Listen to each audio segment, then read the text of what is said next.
নমস্কার বন্ধুরা, তোমরা সবাই কেমন আছো? আশা করি সবাই খুব ভালো আছো। আর তোমাদের ভালোবাসা আর আশীর্বাদে আমিও খুব ভালো আছি।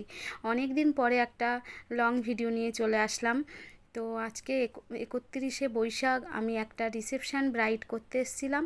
আর এর লোকেশানটা ছিল মুকুন্দপুর, আমার বাপের বাড়িতে। ওখানে বাপের বাড়ির পাশেই আমার একটা ভাই হয়, ভাইয়ের রিসেপশান ছিল। তো আমার ভাই বলতে ওটা আমার বান্ধবীর ভাই, তো আমারও ভাই। তা ওর পুলিশে জব করে। আর ওর যে ব্রাইড ছিল খুবই ভালো। ওর বাড়ি ছিল বক্রেশ্বর, যেখানে তাপবিদ্যুৎ কেন্দ্র, ওখানে। তো খুব মিষ্টি ব্রাইড, আমার সঙ্গে খুব গল্প করে করে, অনেক গল্প করে করে আমরা কাজটা করছিলাম। তবে আমি আজকে কোনো ভিডিও নিতে পারিনি।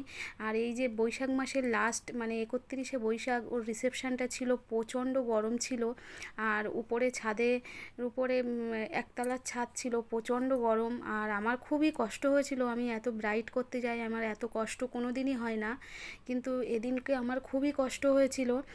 মানে আমি সারাক্ষণ ঘামে ভিজে যাচ্ছি। তবে ব্রাইডকে অনেকক্ষণ বরফ রাব করার পরে তারপরে আমি মানে মেকআপটা শুরু করেছিলাম। আর আমার একটা ভুল হয়েছিল কি, ভাইদের বাড়িতে এসি ছিল না, আমার বলা উচিত ছিল একটা কুলারের ব্যবস্থা রাখতে। কারণ এটা আমি জানতাম হয়তো ভাই রাখবে, কিন্তু কুলারটা থাকলে কি অনেকটা ভালো হতো। তবে কোনো প্রবলেম হয়নি। আর স্ট্যান্ড ফ্যান ছিল। তো যখন আমি অ্যাডভান্স হেয়ার স্টাইল করেছিলাম সামনে, তো স্ট্যান্ড ফ্যানের হাওয়ায় সবই খুলে গেছিলো। তো মানে যতই আমরা যাই দিয়েই করি না কেন, জোরে একটা যদি হাওয়া হয় সেখানে, তো যতই আমি সেটিং স্প্রে সব কিছু দিয়েই করেছিলাম, কিন্তু সামনের ডিজাইনগুলো খুলে গিয়েছিলো পরে। আর প্রচণ্ড গরম ছিল। এই কি গরমে মেকআপ, ওয়াটারপ্রুফ মেকআপ করিয়েছি, কিন্তু মেকআপ একটুও নষ্ট হয়নি। দেখেছি আমি অনেকক্ষণই ছিলাম। তো সত্যি কথা, ভগবান থাকলে সব কিছুই হয়। আমি শুধু ভগবানকে ডাকছিলাম যে এই গরমে কী হবে, কীভাবে করব এই গরমে, কিছু যদি মেকআপ নষ্ট হয়ে যায়। কিন্তু না, সবই ঠিক ছিল। আর সবাই খুব ভালো বলেছে। আর আমার ভাই আর ভাই বউ খুব ভালো থাকুক ওরা।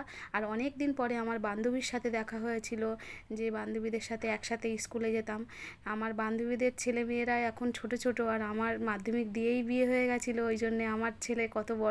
তো সবাই আমাকে দেখে সবাই ভাবে যে আমার অনেক হয়তো বয়স বা কিন্তু সেরকম কিছু না। আমার ছেলেও যদি আমি ঠিকঠাক সময় বিয়ে করতাম, আমার ছেলে মেয়েও নিশ্চয়ই অনেক ছোট থাকতো।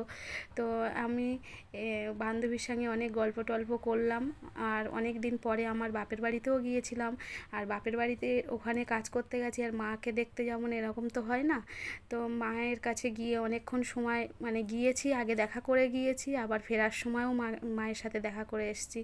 মা তো আর কথা বলতে পারে না, তো মাকে একটু মাথায় হাত বুলিয়ে কিছুক্ষণ মায়ের পাশে থেকে চলে এসেছিলাম। টাটা বন্ধুরা।